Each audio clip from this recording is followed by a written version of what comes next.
morning, everyone. Good morning from Bangkok, Thailand. And thank you for joining our Site Thailand Talk number 2 today on a very special topic, communications in uncertainty. In case of you don't know me, my name is Max Buntavi Jantasuwan, Site Thailand chapter president. I'm very pleased to meet you all here today. Have you ever wondered about why you need to be a good communicator, or why do you need to communicate with everyone?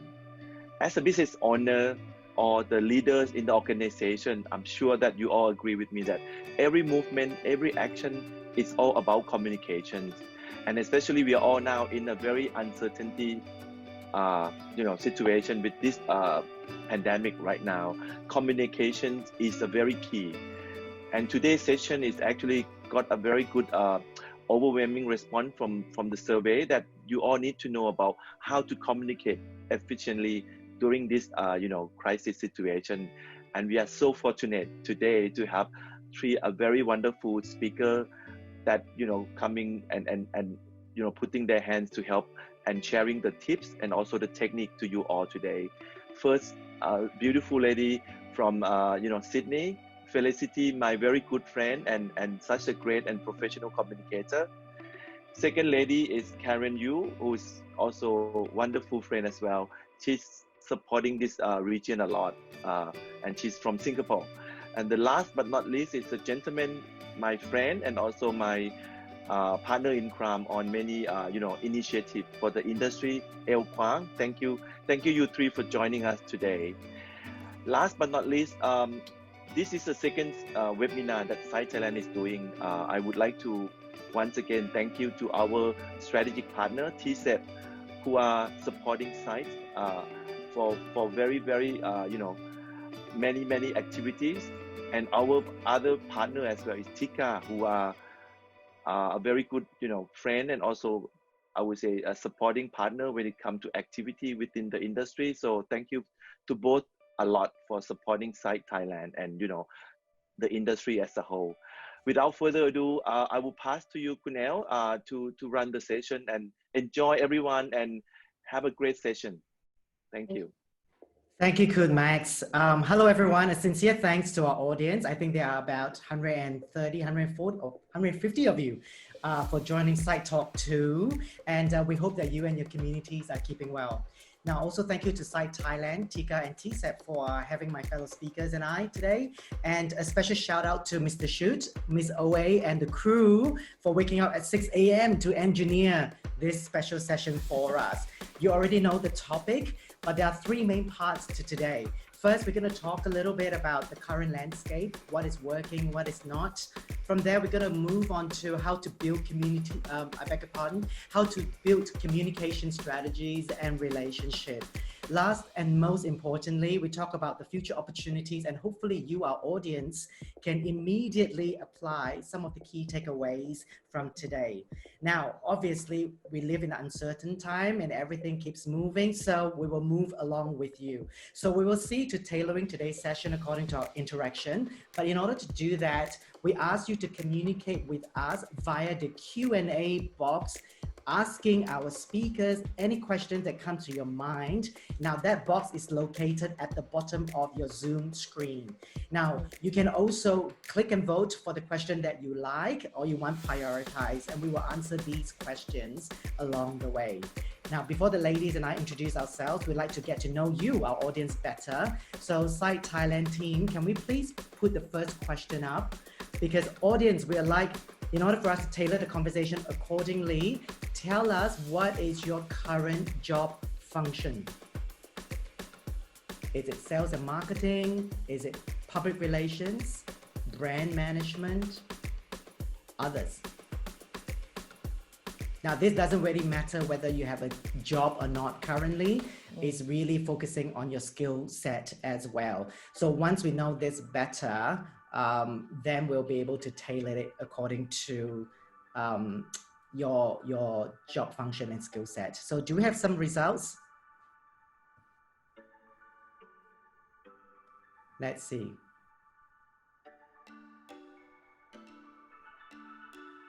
Okay, sales and marketing, 73%, public relations, brand management, great. Fantastic. Oh, we've got a couple of writers and journalists in the house too. Right, ladies, are you ready to introduce ourselves? So we've got Karen and Felicity joining me today. But ladies, I would like you to tell the audience briefly about you, but most importantly, what is the biggest lesson you have learned, or the biggest change you have made since experiencing COVID-19? Hi, my name's Felicity Zadro. I'm the founder and managing director of Zadro, based here in Sydney, Australia, and it's a real pleasure to be with you all. So thank you so much to Site Thailand for the invitation.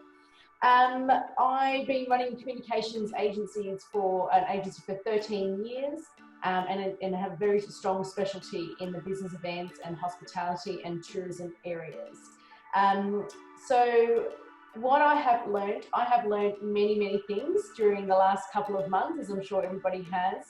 But I think the one thing that has really stood out for me from a work perspective is that there's a real opportunity to have a lot more humanity in how we work.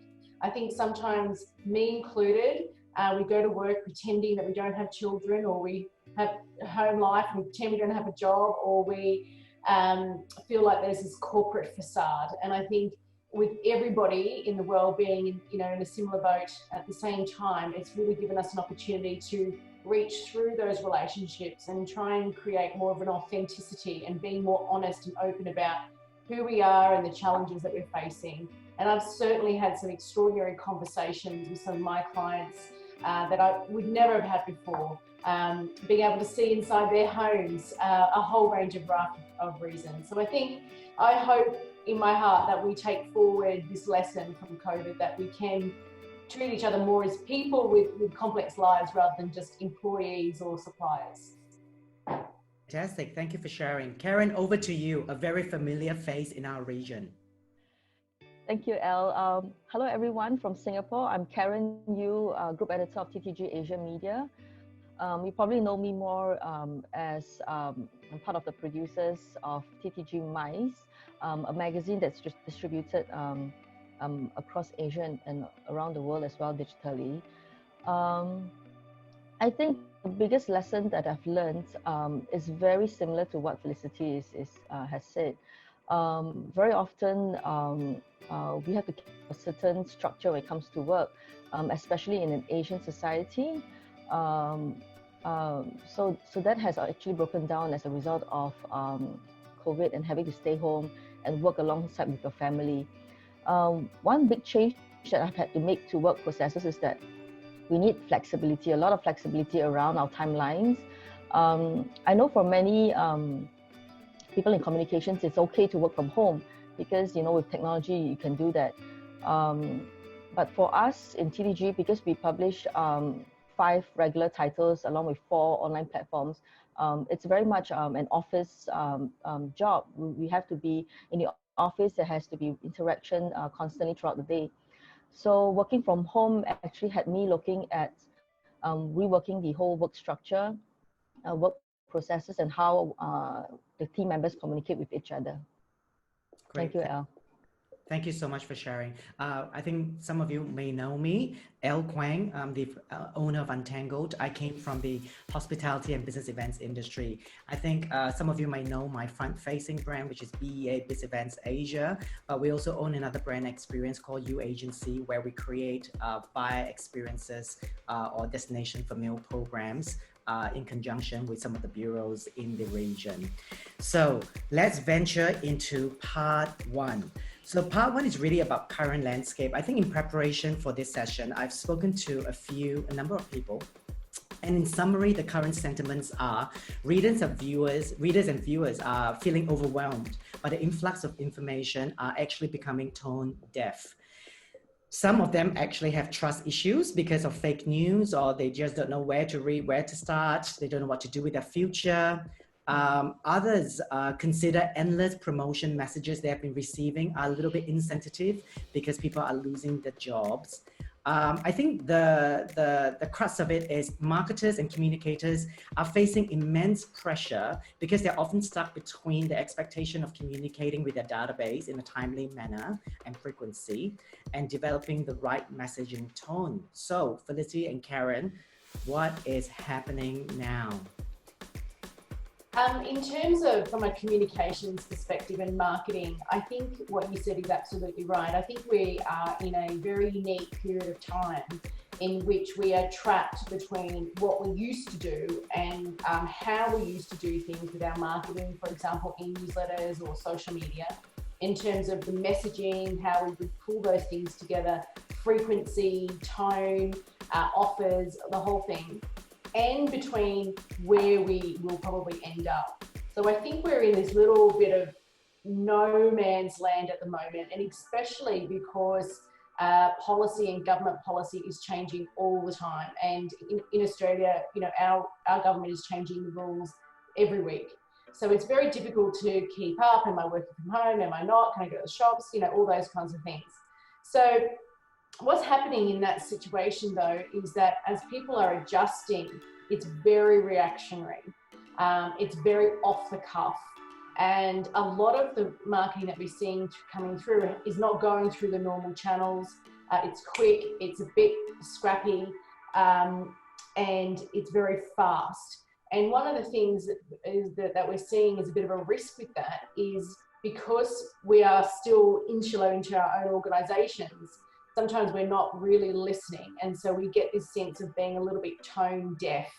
Are the messages that we're sending out relevant for the audience today? Are they sensitive?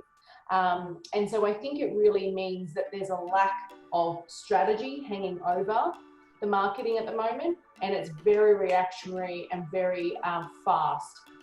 So for me, it feels like it's obvious we're working in a vacuum of strategy because basically no one really knows what's going on at the moment.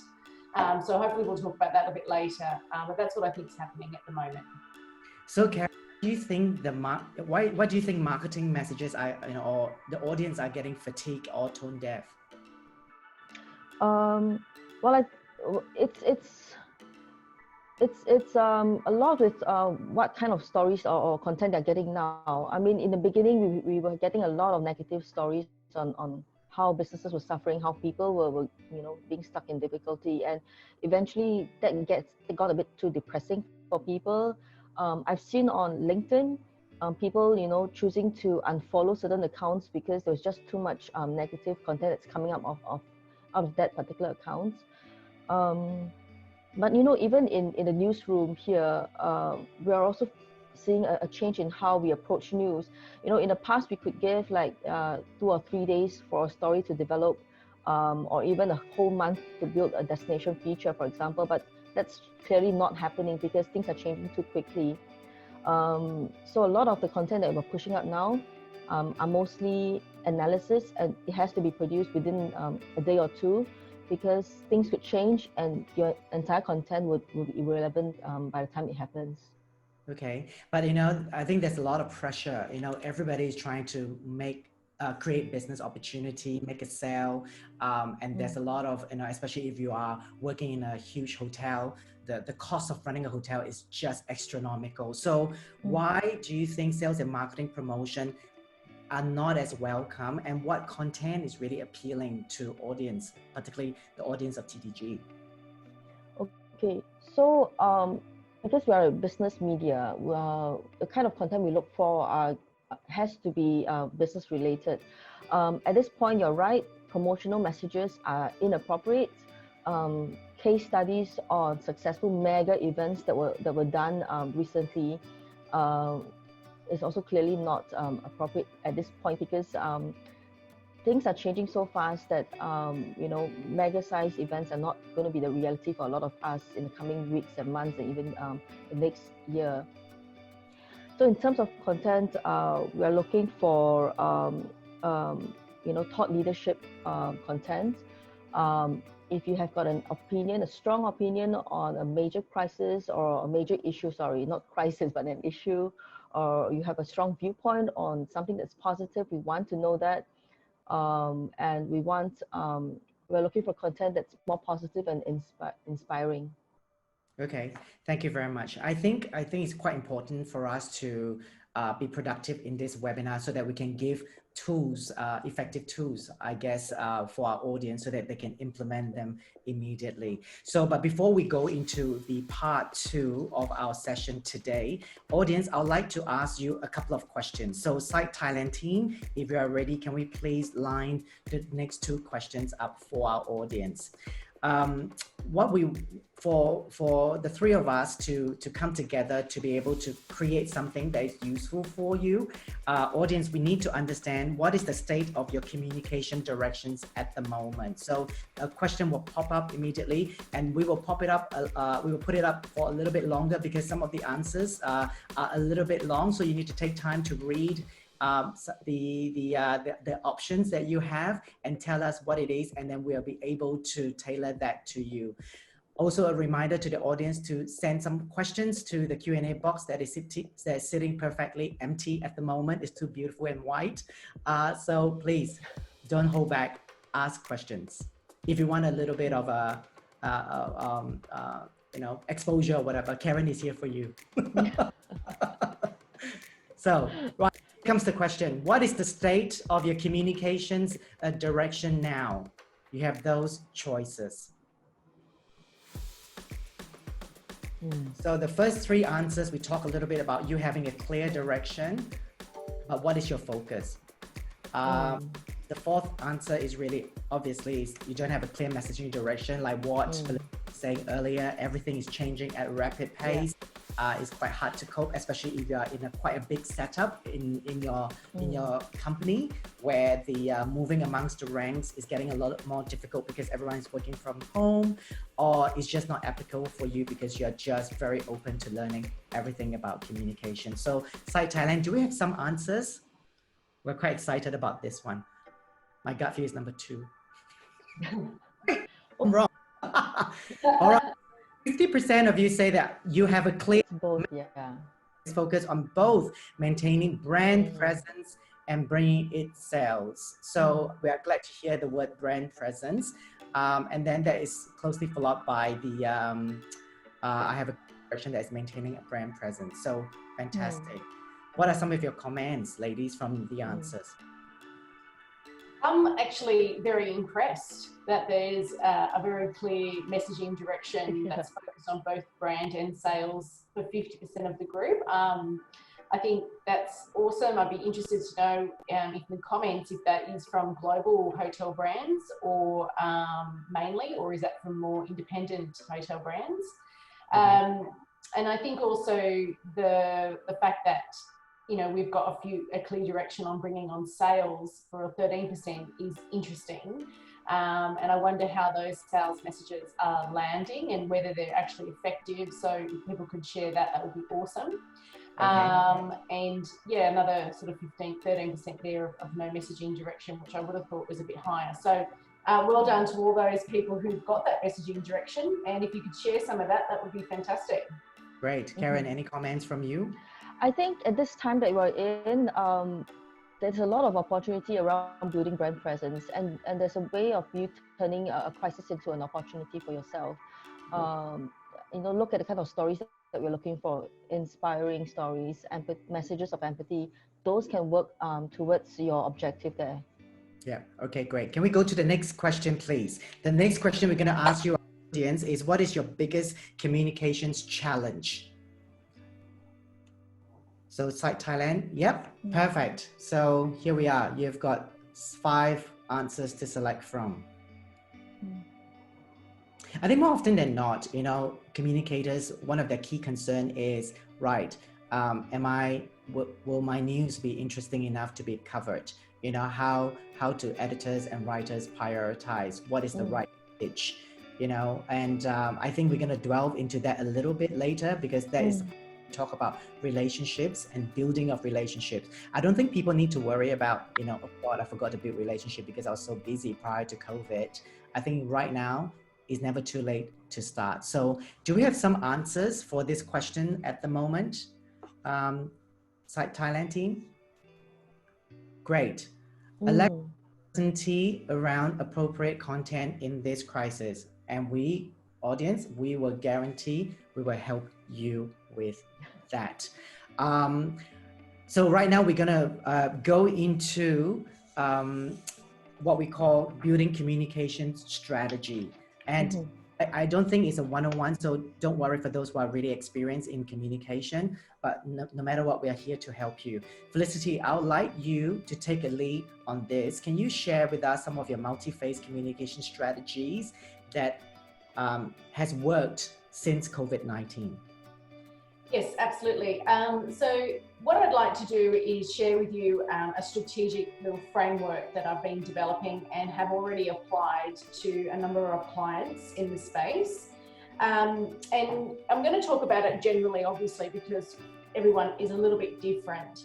But one of the things that I realized very early on was instantly we went into this confusion period of not only uncertainty, but also conflicting priorities. And I think we saw in the survey just gone there that there's a conflict between senior management and sales.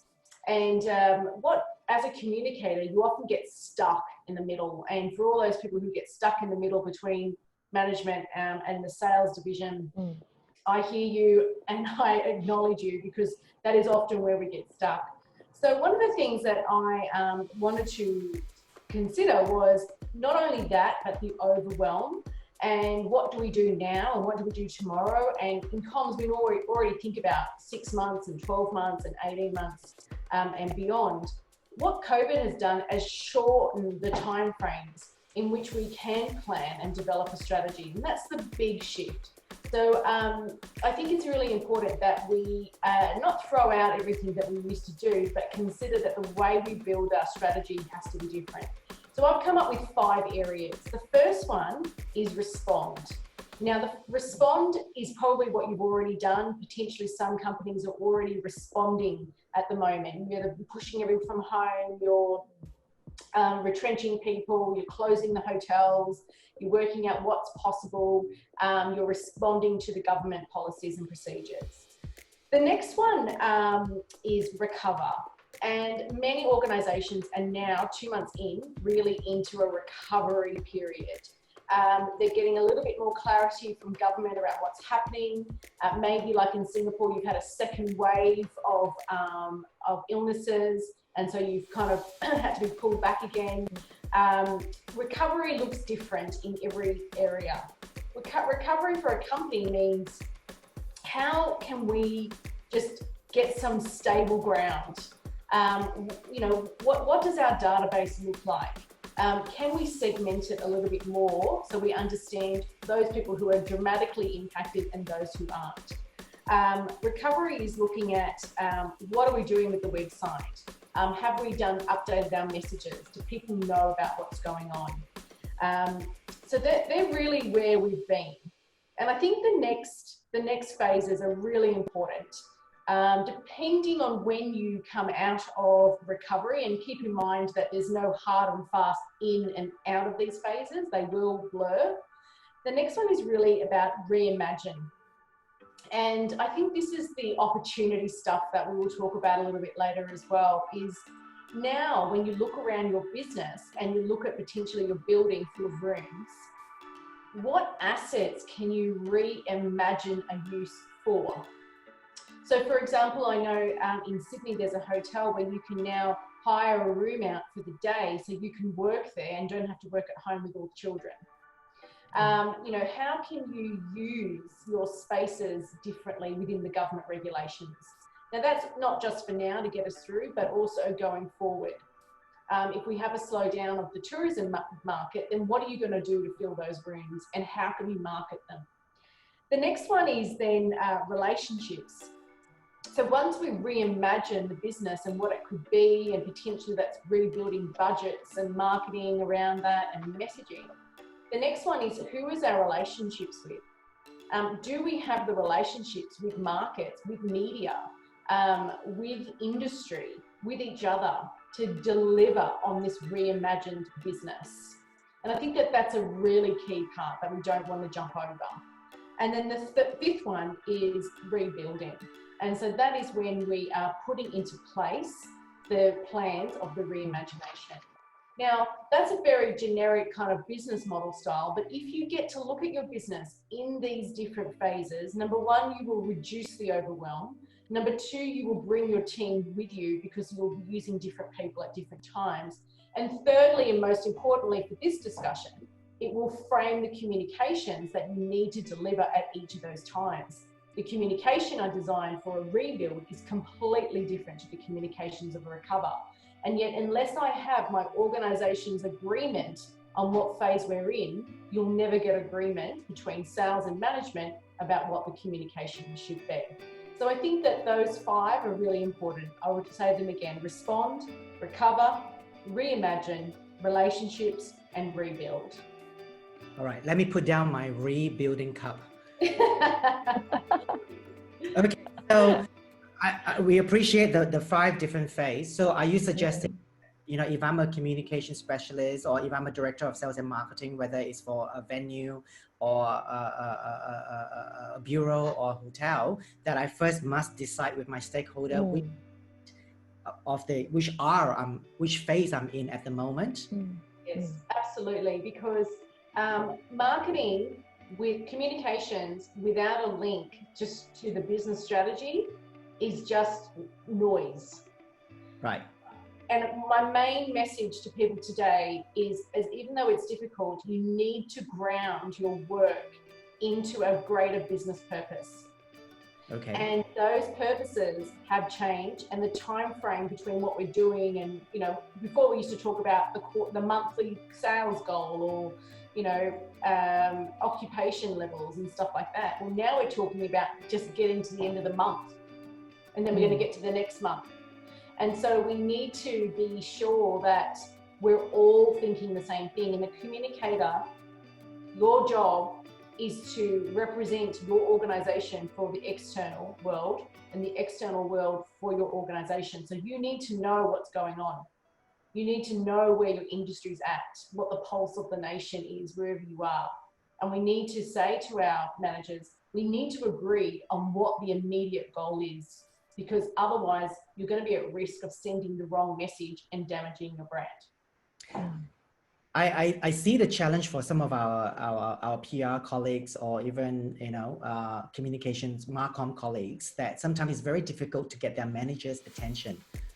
You know, because I think during crisis, I think, or, you know, when there's a revenue downturn, everyone focus on sales, and then everyone was like, okay, stop, the marketing budget is wiped out.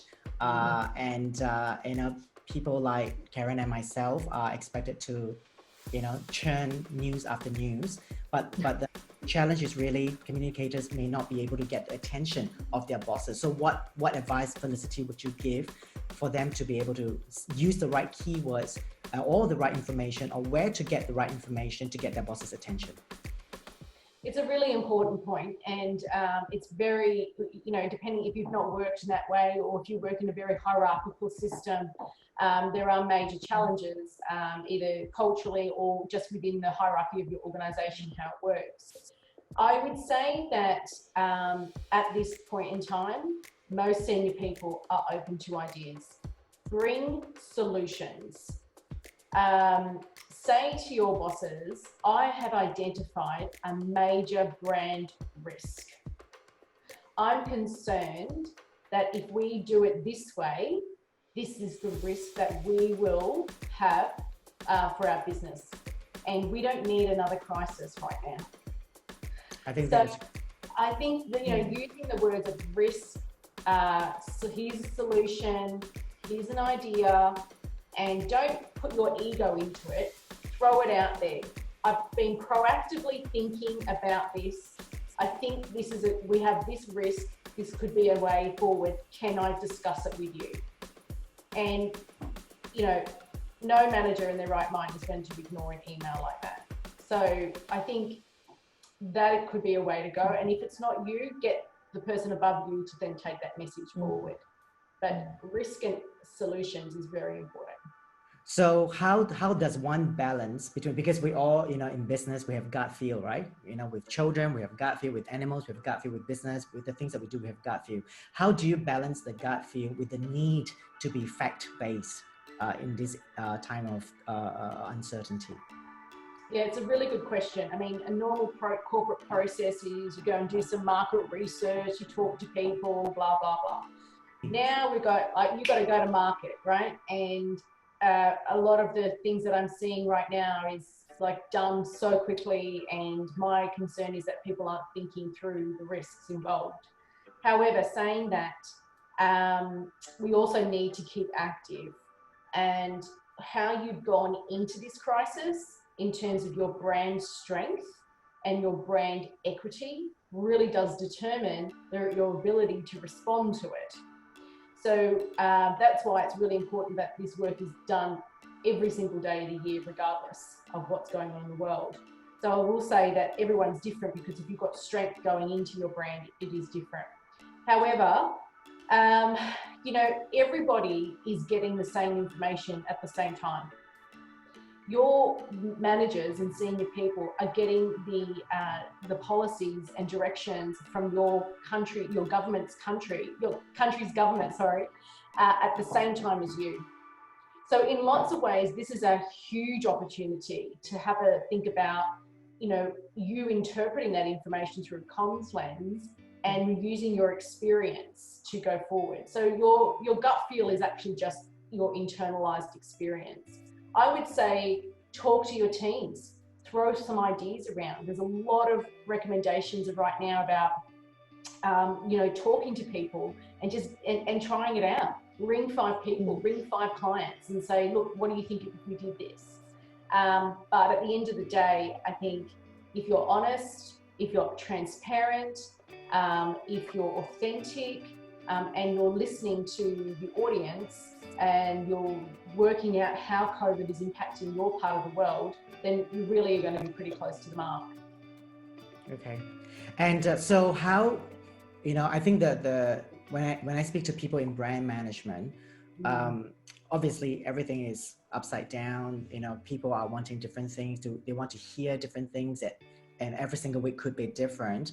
So in terms of maintaining brand consistency and also making sure that you have a differentiated brand messaging, what advice would you have that for our communicators out there who are looking into making sure that the brand messaging is right? So this is the time to build brand. This is the time to sow your seeds, not reap your seeds, okay? So I would say that if your brand, hotel brand, is about personalized, high-level quality service, and you have the staff are available to you, I mean, I would be thinking about some personalized content or a gift, or at least a phone call that with someone who's educated on who that client is, and offering them just an ear. We hope you're well. What's going on in your world? You know, not to sell them anything, not to give them an offer or 15% off or 100 points to do this. I mean, that's not the time right now. So if your brand is about convenience, how could you emulate convenience in an email, in a gift, in something practical? How could you emulate hospitality? You know, what about, you know, saying to people, you can't enjoy our hotel right now, but here's our little bottles of shampoo and conditioner, and, you know, here's a Spotify list, and, you know, here's one of our towels. We hope you have a lovely evening. So bringing the hotel experience, to me, a hotel is not selling open space or walls or a bed or a fridge. To me, a hotel sells an experience. So that is what you're selling as a brand. So how could you think about, how could you emulate that brand experience in a different way that still represents the same value? If you started there, you might go down a different track in terms of ideas. But what tone should be used, should be applied at the moment? You know, is it empathetic tone? Should we be more personable? What is it? I think that often in communications, and especially maybe in hospitality, and also, you know, through different cultural lenses, we put up this corporate facade, as I spoke about before. I think you should always think about the tone of your communications as if you were talking to your best friend, or your neighbour. If my neighbour is gone through a major crisis, lost her job, is stressed, I'm not going to run over there with a menu of items in which she could buy from right now, am I? I'm going to run over there with a cup of tea and a hug. And so we need to bring that humanity. The answer is actually just, what would you do as a human to another human who wasn't your client? Would you care for them? Would you, someone sent me, a recruiter sent me a pair of nice fluffy socks.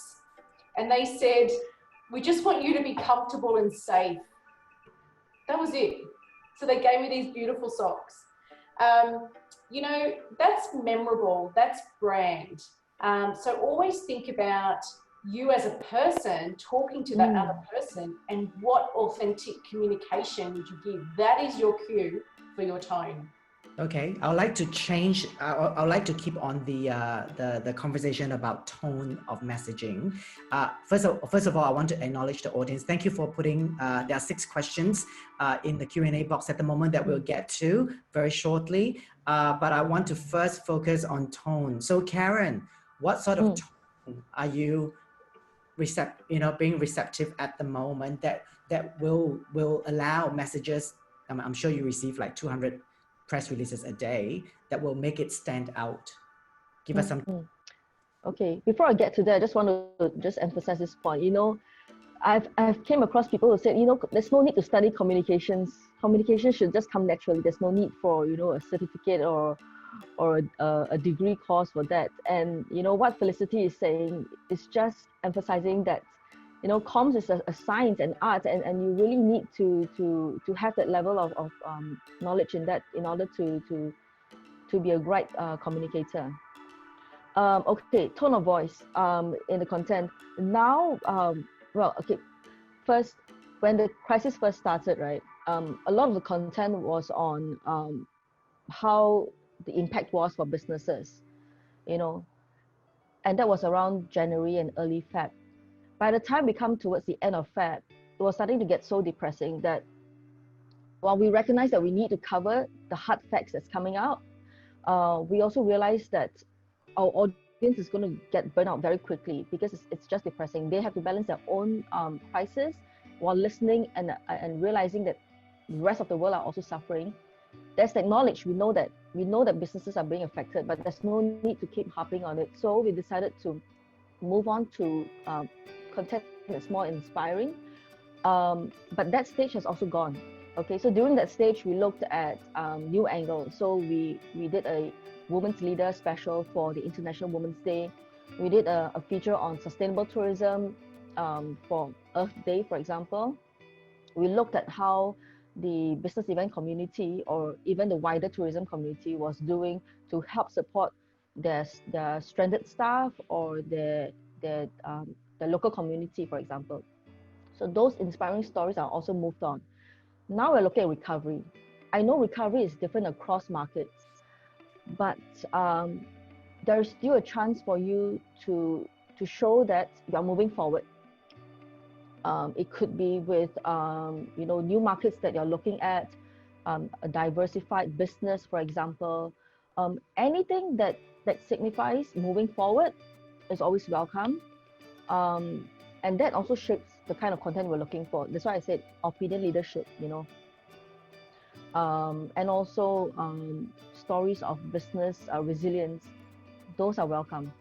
Yeah, and I think for those who are sort of like stuck in somewhere, especially I think the big organizations, they have expertise. They have teams and well-trained teams and professionals they have very clear guidelines. What we worry sometimes about are the SMEs, like myself or so forth, that traditionally you may not have a brand and marcom line in your P&L or your staff manning. So I could see as I spoke to more SME owners, they're really struggling with that. So one of the key things that I really for SME I learned first of all was to own my narrative. And I think when you stand up and own your narrative, and everyone can do that, doesn't matter whether you're working for a small or big organization, because we have personal branding. So first of all, you have to first acknowledge, you got to own that. Show some vulnerability. If someone would just, oh, yeah, my business is fine, we mostly think, oh, you're going to be lying. You're lying, right? Or in fact, you're going to attract the question, what are you doing to create jobs if your company is doing so well? And the other advice that I would have is actually to make sure that you communicate your intention quickly and clearly. Simply, quickly, and clearly. If there's something that you can't do, if it's something that doesn't sit well, it is okay to say it. Don't be rude. We can all be diplomatic and say, sorry, this doesn't quite work for us. In fact, this worked for us. So we will come back into the, this is where we talk about the relationship building part. And we'll come back a little bit because earlier Felicity was saying something about database. And we've got Nicole from Australia asking for suppliers communicating to multiple source markets. How important is it to tailor their comms to each market? And do you have any tips for it? Hello, Nicole. Yes, so for suppliers communicating to multiple source markets, yes, it is important to tailor your comms to each market. For example, if you're doing newsletters or EDMs, it doesn't have to be a complete shift. If you had a core message of what you're doing, you could top and tail that with an introduction regarding what's happening specifically in that part of market. And you could also change the language.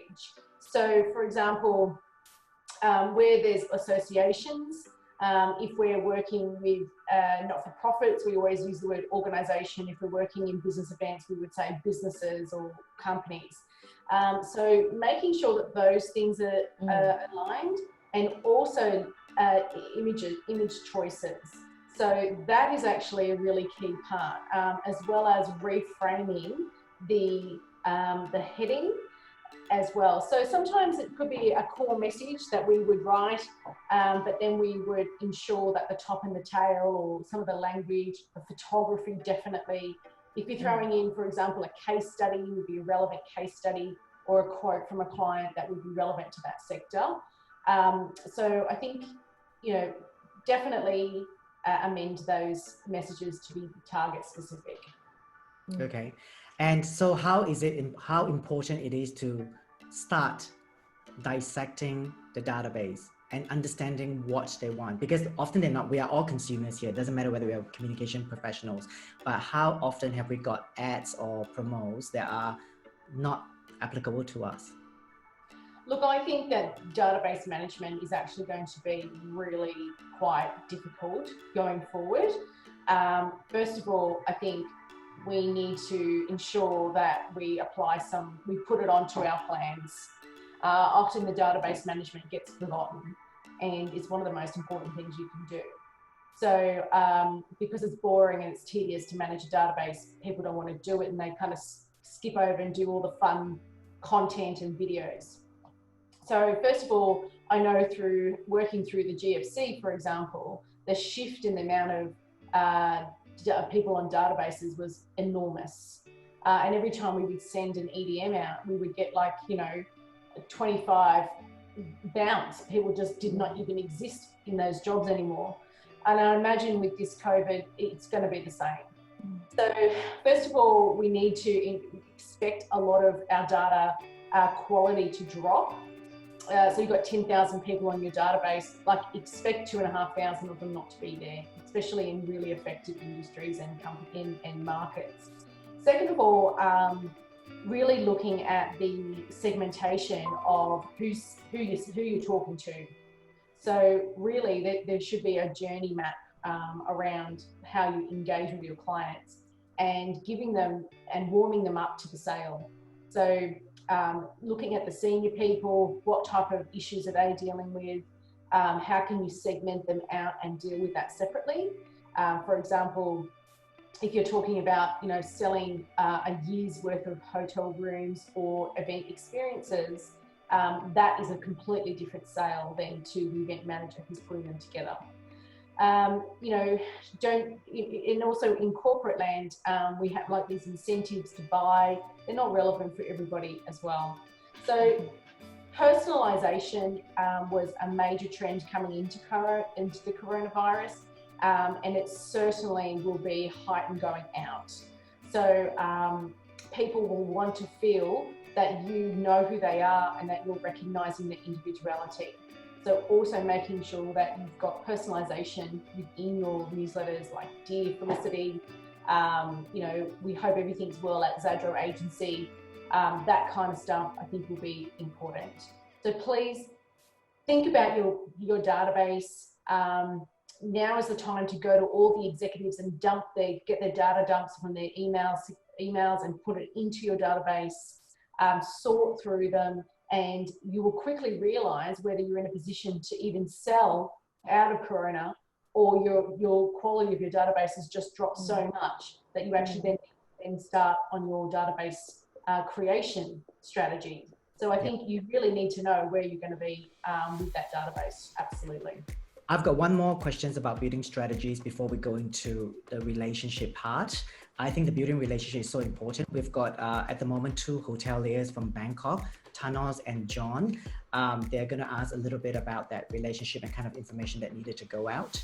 But before that, internal, external communications. Is there still a line between the two? And if so, what's the difference? Felicity? Well, for me, there's never really been a line. I'm an integrated communications manager. I've always believed very strongly in the power of internal communications. I don't believe that a hotel business is anything without its people. I don't think any business is anything without its people, even a technology company.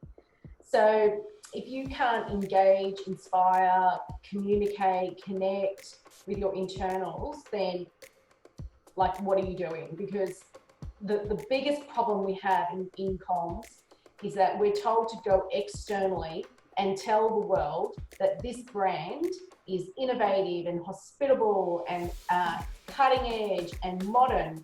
And then someone goes, oh, that's great, because that's exactly who I want to work with. And then I turn up to my meeting and the staff member is none of those things. And not only that, they don't believe in that anyway. So I've now created this expectation, reality, huge gap, and you'll never get over it. People will always remember it. It's the most powerful, negative way to impact your brand. So if you're going to say those things, then you're going to back it up. And the only way you're going to back it up is by your people believing and being those things. So internal communications, it's so important. Culture, your brand is your people. And I just think going forward, the conversation around this stuff has got to stop, and we've just got to move on and accept it. And corporations putting money where that is very, very important. I think some of the is still struggling with the kind of information, if not the depth of information. So for example, question 2 in our Q&A box, we've got John Newts. He works at the beautiful banyan tree in Bangkok. So he asked, his question is, Thailand introduced health and safety certification, SHA, for businesses including hotels and venues to operate in the future. Once we have this, how much detail should we go into communication about the various setup procedures just to make people feel safe? So what are your opinion, ladies, from both sides? Maybe I can go first. At this point, a lot of the content that we are getting here at the newsroom are about the health and safety certifications. In a recent webinar that I did with some event planners, the health and safety aspect came up to be one of the biggest topic during that hour-long session. And I think as people start to think of resuming travel, resume events, health and safety will become a top priority. At this point, I think it's necessary to talk about it, not just external facing procedures, but also what procedures are in place to protect your own staff from the contact that they're going to get from the outside world. Because again, like what Felicity said, you know, you can't just focus on the outside and you neglect your inside, because in this current society with social media, if you're not treating your people right, you're not taking care of them, things are going to go out and you can't stop it from happening. So yeah, so the message is still important, and I think we will continue to hear about it for the next few months, and also as health and safety agencies start to you know, innovate and come up with new procedures, we will also be hearing more of new processes being brought into the tourism and events businesses. Okay, great point. I think from some of the sessions or brainstorming that I've done part of certain task force that's happening around the region, we have identified methods in terms of communicating. Because I think when it comes to health and safety standards, every country is slightly different. Yeah. Almost like a brochure. We don't really need to throw a whole brochure to someone. Perhaps we need to dissect our audience into two: the experienced traveler and the inexperienced traveler. I think the experienced traveler will not really drill down to the nitty-gritty of what brand of sanitizer that you're actually using at the moment. Whereas an inexperienced traveler, particularly this is useful information for bureaus and DMOs out there, then they might need more information. So you can still have that library of information, and then whether you use AI technology to do a bit of a Q&A or most, you know, frequently asked question page on your website. But I think no matter what, as businesses, the most important thing to communicate, and your audience need to know whether you are open for business or not. Yeah. I think many a times I've got event planners asking me, do you know if that place is still open, or when are they opening, or when are the skies opening, when can we book flights? And I think people need to do that. There is a survey that was done, and I think effective and mature event planners and travelers, the health and safety is not really that number one in their decision-making process. Of course, there are fears around and so forth, but I think most importantly is we have to make business sense. So I think when we push out communication, if it's like a promo, then we need to make sure that we also go with we are 30 days from opening. If you come back, you get 5% off, you get double points. And I think then it makes sense, instead of we can't wait for you to come back, we don't know when we're going to opening, but in the meantime, when you come back, you do this. So I think it's something that we need to understand and keep in mind when we are communicating, particularly with customers. So relationship. Everybody say relationship is important. So how do we build relationship when we are all working from home? Or not all, but you know, most of us. Yeah, it's really important because you know, I've been working with some companies who have big sales teams, and first of all, they were kind of all frozen because they're like, well, we fly around the country, or we have meetings, or especially hotels, we do walkthroughs, we get people to meet us on site, and so the physicality of the sale is very important, and I think that's really been the challenge here for salespeople, is that the way that they do business, the things that take up their time in the day, like walking someone around the hotel for the umpteenth time that week, doing site visits, etc., it has changed. You can't do that anymore. So I think but I think it's really important to remember that people, you know, especially in a competitive world like hotels, people do business with people that they know and people that they like. And so, you know, it's called the fourth wall when you know, on a stage, and you need to breach through it and make a connection to people. So I think it's your interview style, it's your how easy you've made it for me to catch up on Zoom. It's the quality of the information that you're going to give me. I would be more likely to take a sales call from someone who had something to offer me besides a sale. So do they have any industry information? Do they have a white paper that their CEO wrote that they could share with me? Everyone is in need of information and insights. And so the salesperson's role here is to build relationships, be open. If there's no news, I'm just ringing you to tell you there's no news. We think it's going to be 60 days away, but it might be 30. You know, is there anything I can do for you? Like, those types of conversations are really important right now. Okay. You say the key words, conversation. So Karen, how do communicators or PR professionals build relationship with editors like yourself? Okay. Well, you know, sometimes the media, our media friends reach out with invites to coffee and lunch and all that. That's really sweet and that's really nice. But you know, when time is lacking, what we really look for is a relationship that's built on professional content co-creation. So I think it's important for our media friends to be able to understand the audience profile of my titles, of all of, you know, we have got 5 different titles, like I said. So, you know, what is the specific audience profile for each title, understand the columns that we have, so that when you reach out to me, you can make a pitch that makes sense for my audience and for the kind of content you're looking for. At this point now, when, you know, lunch and coffees are not possible anyway, it's even all the more important to reach out and talk. So I mean, there's always a chance that you can send an email, but if you do not follow up with a call, it's going to be lost.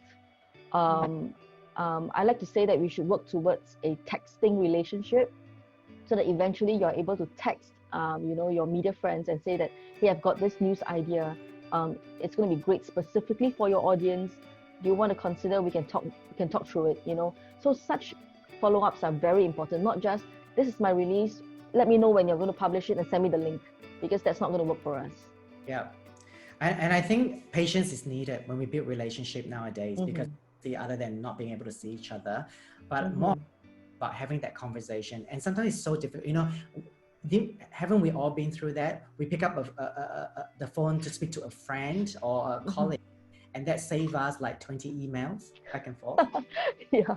So I think you still, you know, pick up the phone and have a conversation. Now, whether that is part of your behavioral pattern, let's say you're not a call person, you're just a person or so forth. And I think you need to look at what you want to get out of it. You know, because if I want to get in touch with Karen, but I'm not a call person, but she's a call person, because I need her, I need to work according to her style. So I think you should really look into that. We've got a very interesting question from Thanos, wonderful Thanos at the Peninsula in Bangkok.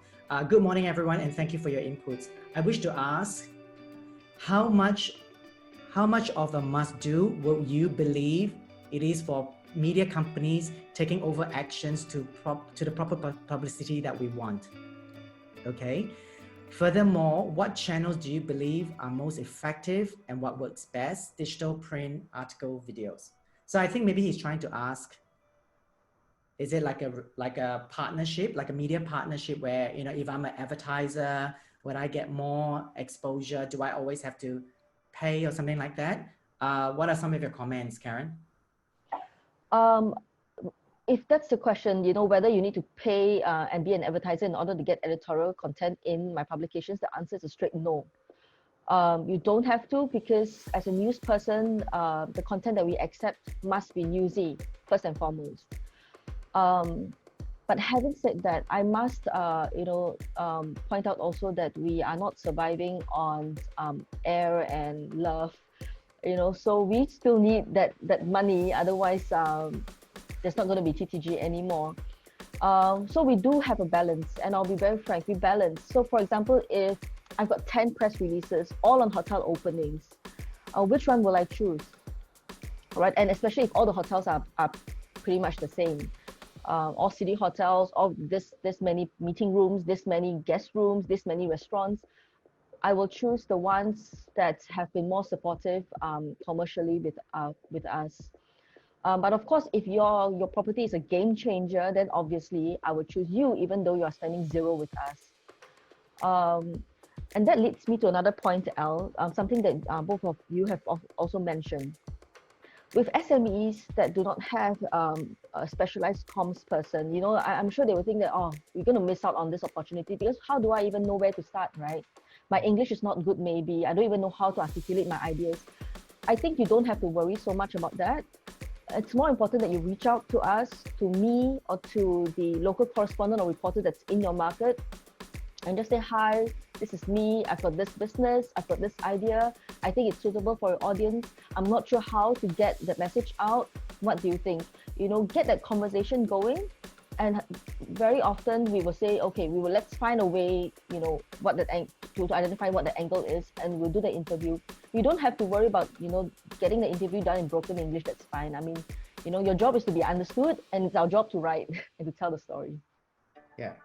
And can I just say, I just want to commend Karen, because I think what she has just said is so honest and so real that you don't often get that. And so I just want to commend her for saying that. I think you're amazing. I'm a little bit more blunt with my clients and trade press. I say to them, they're not there just to serve your requirements when you need them. They are a business too. So if you, and because I'm in the middle, I guess I feel a bit more connected to both sides. But if I'm determining with a client what stories to put out to press, I'm thinking about, if this is a really good story, great. But if this is a mediocre story and they haven't paid any advertising recently, I'm always say to them, you know, it's a two-way street. Mm-hmm. And I think that we've got to stop the corporates from saying all the time, well, I want this and I want that from you and I want that for you. Well, you guys are businesses as well. Mm. And you're doing an important piece of work for our industry. It's vital. And so what I say to my clients is that if you want good media in our space, then you have to pay for it. It's not free. So I'm a little bit more blunt than you, Karen, but I think what you said around your decision-making processes is absolutely true for the region that I'm sitting in, and something that I think everyone in business would understand. Yeah, and I think it's very important for our colleagues out there. It's not just about promotional stuff, because, you know, journalists can't they are not paid to talk about promotional stuff. They are paid to tell stories. Yep. There is nothing leading to that promotion, why you're doing that promotion, because it makes no sense. And we have to respect the journalist integrity and their code of ethics. You know, they are like doctors. You know, if doctors have to heal someone bad, they have to go and heal them. So journalists are trained and paid to maintain their integrity, and we have to respect that. And I think that's where the being humble part, and don't take offense, and always imagine that we have the best intention, is the best way to build relationship. Because it's not that you're worse and then we don't want to cover you. It's not about that. It's just that we just didn't understand what you actually want. We didn't understand your intention. So I think it is about picking up the phone and say, I realized that, you know, it wasn't covered. Is there a reason why? Oh, I'm so sorry, I don't really know much about your publication. You know, what is it about? If you can tell me, and I will be able to build something for you. Because believe you me, if you're a trained journalist, you will want something quite exclusive, because they are for the bite. You know, they got this fire in them to chase news. So it's like we say, the two-way relationship. I think the partnership is so important, because partnership is commercial, and partnership also transcends commercialism, where it becomes sort of like a professional friendship. Recently, there was an article on Asian journeys, and the journalist really talked about a particular PR professional, and her name is Cynthia, and she's Cynthia Demera, and she's based in Singapore. And I have to tell you, when you speak to Cynthia, you just love her. You just gotta go, you know what? Because she's honest, she go right, and she's solutions driven. So when she works with editor say, look, that's not what I want, she will turn around and say, hey, actually, what is it that you want? Oh, okay. I know, no problems. But she actually went in this story. She actually went the extra mile of reading a book that someone published, and then say that, oh, I noticed this and that, and said perhaps this and that, nothing to do with whoever client that she represents. Yeah. Because that is part and parcel of it. So the relationship focus has to be there, because we are in an era of humanity, right? So we have to treat Karen like a person. She's a wonderful mom to two beautiful boys. You know, Felicity is a wonderful mom to my fairy goddaughter, and I love her very much. So they are human beings. I think sometimes it's okay to say, how are you going today? Oh, okay. Okay. Actually, you know, I've got this intention. Perhaps it's not the right time. When is a good time? I help a little bit. I think if we sort of like tone down the who is on the upper level, who is on the lower level, and we are all the same. We just have job titles to manage complaints. But in essence, we are all the same, just different part of doing that job. Right. Just to finish Thanos's question: print, digital, article, videos. What works best at the moment? I love this question because, so thank you, Thanos, because it's something that I get all the time. And the answer is all of the above. When you're dealing with an integrated strategy, which is my world, we know that we need to go and meet people where they are, how they are. So if I wanted to sell my hotel, I need to convert people not just in their business world, but on their social media feeds. And sometimes they're going to want to read something, and sometimes they're going to want to watch something. So we know from old, marketing research that it takes someone, 4 or 5 interactions with you and your brand just to even kind of consciously click that you even exist. So we need to meet people where they are. That's on all the different channels. They work all differently, but you can also cross-relate them. For example, if I had a thought leadership article that I wrote for my LinkedIn page, I could then cut that up into bite-sized pieces, even quotes, and I could make those into social media posts. Then I could do a video about me speaking about my thought leadership piece, and I can put that on my channels. And before I did all that, I would launch the fact via PR that I was doing a thought leadership piece, ring Karen and say, oh, would you be interested in publishing this? And then I can do, a whole range of different things. So I think the question is, which channel is actually the second question. The first question is, what's your message? And then choose the channels that are relevant for that message and convert that message into the relevant way of storytelling on that channel. So LinkedIn is different to Facebook, different to Twitter, different to magazines, different to your corporate website. It can be the same message, but delivered differently. Great point. And I also feel that, having conversation, we talked about that before, but also don't assume that if you have 10,000 people on your database, everyone is going to still be there, we say earlier, but also have the same behavioral pattern. I think more often than not, the way we've been collecting data is not that accurate. Where are you based? What region? What age group are you? And then what title are you? And then we start to make assumptions and thinking that, oh, you're in your 50s, so you don't know what TikTok is. Who knows? My grandma might be doing TikTok now when I'm holding this webinar, for all you know. I don't think we can afford those anymore. It is better to just ask the question, how do you consume information? Yeah. And now a survey with 10,001 questions, like the time, the energy span, the attention span is so short. Make it simple. Can you get your information that you want from your audience within a 3-question survey? So if there's only 3 questions, then you should ask, how do you consume your news? What irritates you? What motivates you? And I think then this will empower you to really don't worry too much about whether it's safety or concern or whatever, because everybody is worried about safety, yes. But it's, in essence, people want to know where they stand and where you stand and how you tell your story. So if you're still thinking about, I'm going to use one message and going to send out to 10,000 people, which is the old way of doing things, you get old results, if not no results nowadays. Yeah. to channel into opportunities. So what are some of the opportunities for us, for our messages to go through, to be understood, and to get what we need? I'll start, Karen, if that's okay. Yeah. I am bringing forward a number of brand transformation projects.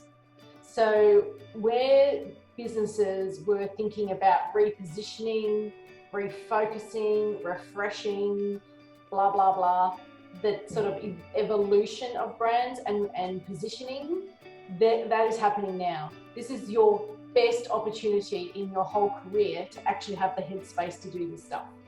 So that's number one. And that might be a simplification, it might be a moving into different markets, etc. It's also the opportunity to create new product. We've seen an enormous amount of people being really innovative, but really it's about looking around your assets in your company, your database, your staff, the skills, the physical assets, the rooms, the opportunities, and saying, if we weren't a hotel, or we weren't this, or we weren't that, how could we use this stuff differently? And that's a really creative way of coming up with new products. And we're seeing that happening a lot. And it's very, very exciting. So I think that's one of them. I think also it's an opportunity to do that brand building work. Who are the people that make your company special? Who are they? We don't know. We're all working behind a corporate facade. Tell us about yourselves and your staff, what their skills are, where they've come from, what their cultural backgrounds are, what they're interested in, what their football team is. Really tell those stories. I think the other opportunity from comms is, this is very tactical, but to also rationalize your channels. I see a lot of brands on absolutely every single social media channel that's ever been created, and all the content's rubbish. It's not powerful, it's not impactful. And so I would say that this is a great time, if I was marketing director of some of these hotels, to reduce the number of channels, do them well, prepare content schedules, think about things, commission research, commission white papers, do some interviews, create some videos, and really get into doing some really good quality content. And also the final one for me is around building relationships with media. If anything that you used to say, I don't have the time for anymore, now's the time to do it. Ring up the Karens of the world, have a chat, introduce yourself, tell her what's going on, or share what the challenges are. But I think that's really important. And then just one more, which is really about collaboration. We're very siloed in our work, especially in hotels, which I know is extremely competitive. But I'm wondering whether, if we had to put a bit of a challenge to our hoteliers out there around to work collaboratively with fellow hoteliers, what would that look like? How could we really think about the customer experience differently and beyond our own four walls? Great. Karen, comments? Yep. Okay. I saw in the very first poll, or maybe it's not the very first poll, one of the polls that we did, 13% of our respondents said there is a corporate media blackout. While I understand that this could be, it's obviously a corporate decision, but remember that whenever you're not talking, your competitors are. So this is the time to build brand. When in good times, you had only the chance to talk about how great the business is and all that, and not enough time to talk about your people. Now is the best time to talk about your people. So I've got a good example with SingX conventions and exhibitions venue in Singapore. On LinkedIn, they have been putting out regular posts about different people in their team, to talk about what they do. And I think that's a very good way of telling people the human side of SingX. And that's what corporates can do, what businesses can do now. So you may not have good news in terms of business to share, but you have got good people in your business to share. So talk about those people, build up the human aspect stories. That's what we look for, at least for TTG. Also look at opportunities to comment right away on major issues. For example, when the Hong Kong government announced that they are subsidizing venue rental for events, Hong Kong Convention Exhibitions Center right away issued a statement saying this is our thoughts. It's very supportive, and right away the media can run with that. I've got an example here in Singapore when the government announced the support scheme for the travel industry. The PR team for the Singapore Hotels Association right away also issued a statement from the chairman. And because this PR agency also represented individual properties and brands, they also helped us to gather some information and comments from the hotels. And that's what I mean by co-creation, content co-creation. We want that kind of relationship with you. There's no difference between an editorial staff and a PR professional. The editorial staff is not above the PR professional. We are equal because our job is the same, is to create and to share news. Of course, sometimes your definition of news differs from mine, but there will always be a middle ground that we can meet. So work on that, and I'm sure we can do something that satisfies my audience and satisfy your commercial objectives. Yeah, totally agree. And also, we are always ready to explain why we don't accept certain things or why we can't cover things. So you just have to trust us on that. And the other advice that I think in terms of opportunity is if you have within your brands someone with a personality and they're quite comfortable in front of a camera, so that's where your video opportunity is. That person, like Karen said, that person doesn't have to speak perfect English. If you are more comfortable in speaking in Thai or Mandarin or Korean, do that, because that's what subtitles are for. But I think we always face this as writers. We worry about we want to make sure that everything that we write is not misunderstood.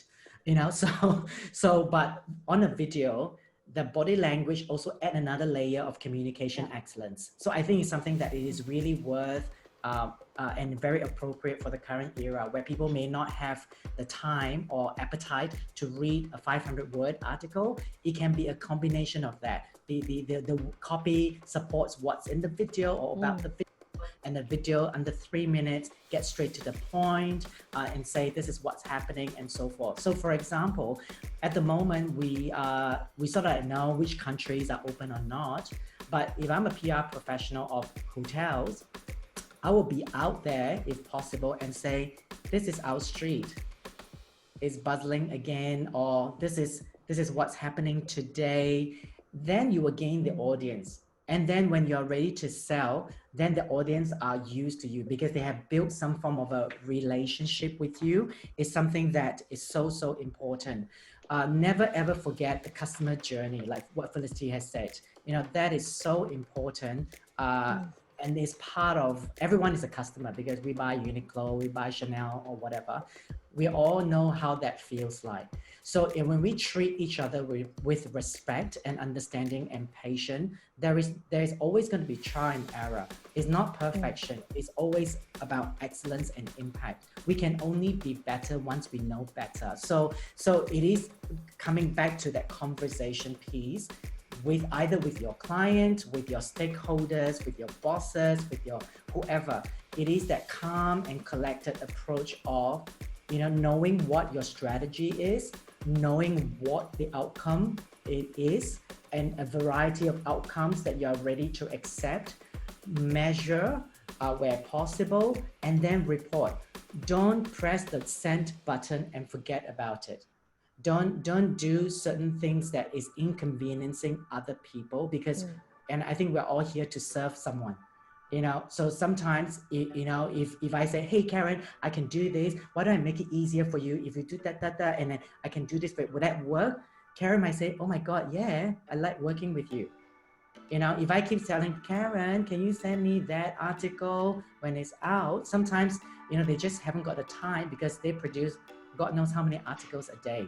So I think we have to be a little bit considerate and have that fair conversation and treat each other nicely. We have about 10 minutes left to our session. I'd like to dedicate that time to look at some of the questions that we have. Should you have further questions, it doesn't end there, because as we said early on, it's about conversation. You will get contact details of Karen, Felicity, and myself. You can either email all of us together or individually, depending on what you feel more comfortable. Go through Site Thailand, but we'll definitely respond to you. Okay, so let's spend 5 minutes, have a look at before we do a summary of today's session. So we've got an anonymous attendee saying we talk about sales and marketing, but we do need to keep our people together first. Absolutely right. What advice be different in internal communication? Okay, so I think it's really about team members' care. I think we talk a little bit about if the bosses have to announce bad news. Unfortunately, nowadays we do get a bit of that. What sort of tone and content would you advise bosses and how they should communicate with their internal stakeholders? Felicity. Look, it's very important that the bad news comes from the CEO and or the president of the chair, or the chairman.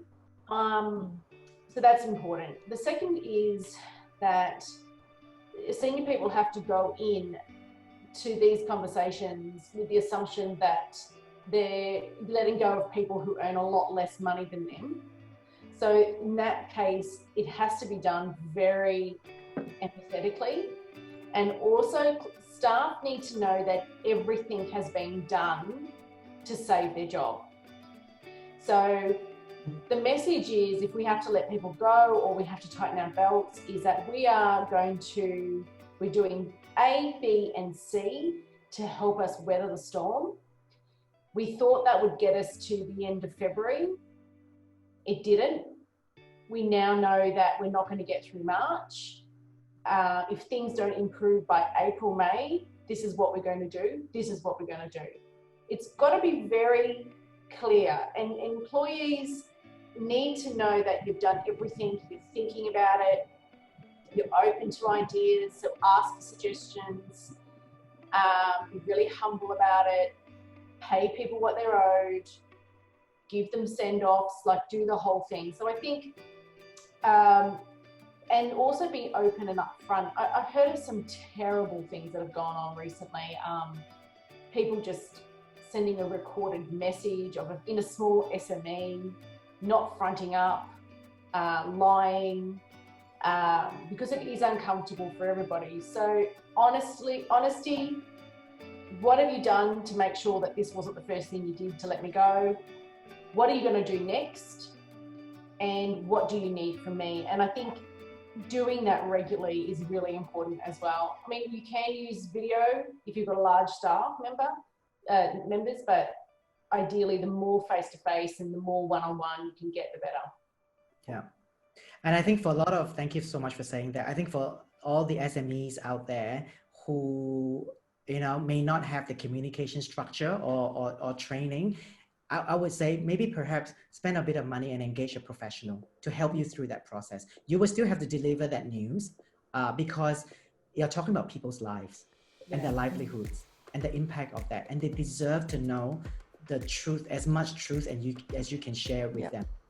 So that if they have to leave, they leave, but they will still say that, well, I know that you did your best and so forth. We just had a very interesting question that just came in. Any advice on how to communicate or share our content through KOL, which I'm assuming key opinion leaders and bloggers?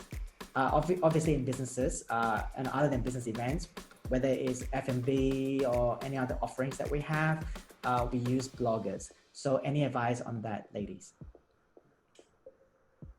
Karen, do you use bloggers? Do you want me to answer this one? No, we don't. Okay, so bloggers are one of the, in the last 5 to 10 years maybe, have been an emerging media group unto themselves, and many of them have very large audiences.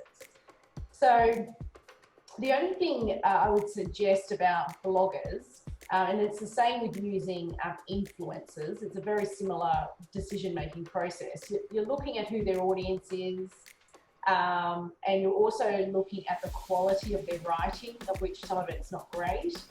But also, so what I do if I'm looking at bloggers, I'm looking at, for example, what audience do they have? And then I would also be very specific about my expectations, especially if in the old world, you might give them a night's accommodation somewhere and then they would write about it, right? So very specific expectations regarding a contra arrangement like that. And being very upfront about when the article will be due, whether you have editorial control over it, and the proof of the audience dissemination. Also with bloggers who might have a blog and then put it on their social, for example, on Facebook or whatever, how much money are they going to boost that post for? So I think they're fine in some areas, very influential, but just be considerate of their history. If, for example, they've then involved themselves in controversy of whatever type, you will go down with them. And just be very explicit about your requirements. I agree with that point, and I think in a world of social media, there are a lot of opinion leaders out there, and it's just like when we are interviewing for a job, we try to focus on whether we can work with that person, our boss, our future boss. Because if we can't stand their face, then, why start the relationship, right? So it's a little bit the same way. Every blogger, writer, they have an audience, and there is a reason why they follow a particular blogger or writer. Understand why. Why, if I were to interview a blogger, if I want to use their services, I would say, okay, so why do your audience, follow you? If you're not convinced by their unique selling point at the start, then the journey is going to be quite difficult. Again, this is back to your gut feel. Because if you're already uncomfortable, because I think birds of the same feathers flock together, their audience will be quite similar with their behavioral pattern as well. So I think that, reflect back on your brand essence. And is it your brand essence? Is it part of it that you want to work with bloggers and writers, and then have a targeted list, and then trial and error? Don't go for 1 year agreement. I mean, no one goes for that. You can't even get a job for 1 year now. But it's more of, progressive, and develop that relationship and see how. But it's very important for us to, when we work with someone new, is to make sure that at the very start, we label bad behavior. Because when we label bad behavior or misunderstanding, it gives each of us to clarify the situation and build on that relationship. But if we are too polite and diplomatic, then it's going to be quite difficult. Yeah. So we've got about 3 minutes left. I just want to turn the attention now to a bit of summary. So to our ladies, what have you learned other than what you've spoken about when it comes to strategy and relationship? Anything that surprised you from our conversation and what the audience have been posting? I think I'll go back to the survey results. It seemed like the same number of people said they had a message strategy, but then they didn't have the content. And I'm sort of concerned about the disconnect between that, but I would like to, understand, I guess, a little bit more about that content strategy. I loved what you said, Elle, the 3 great questions to ask people. How do you consume the news? What annoys you and what motivates you? I love that. I think that's awesome. Okay, cool. Thank you. Karen, any opinions from you in terms of summary from the session? Yeah, I think we need to realize that the relationship now is more important than ever, especially now that we are socially distanced from each other.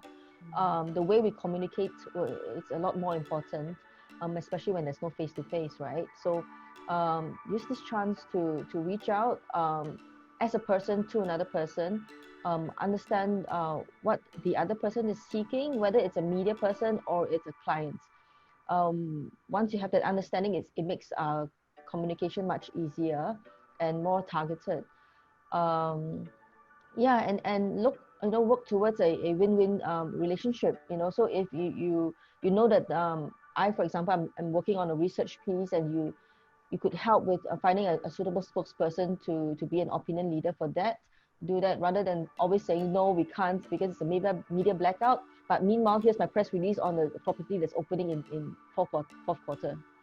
Yeah, okay, totally understand that. And I think that just in summary of your key points, I think it's very important to get to know your audience again, guys, for our audience, get to know your audience, listen, and then hopefully you can be solutions driven. But I think most importantly, you also need to balance the overthinking with the on-time action, because I think nowadays you only have 48 hours to execute some messaging. And if you don't have the internal skill set, engage one that can help you, that you feel most comfortable with. In terms of relationship, don't just stick to emails, have conversation with anyone. If a client were to disagree, it is okay. They have every right to disagree because it doesn't suit them. It's got nothing wrong with you or them. It's just that particular message, you guys are just not the right match. And then find the right match, and hopefully that will recover again. So once again, thank you so much, Felicity and Karen, for joining us, and to our audience, thank you so much for your participation. I think when it comes to communication, I often take a lead from a motion picture composer. His name is John Power. He says communication works for those who work at it. So we have to keep working at it. I know the journey seems long, but if it's something that you're born to do and you really want to do, you will be able to do it. So I'd like to hand this session over back to Site Thailand. They'd like to do a survey. The speakers and we're gonna switch off our camera and microphone now. Thank you so much. Again, you will get our email address or even mobile numbers if you want to call us. But appreciate if you participate in the survey about this session so we can develop better content for you. Once again, thank you very much and keep safe. Thank you, everybody. I wish you bye-bye. Thank you. Thank you, Al. Take care. Stay safe. Yeah. Bye-bye.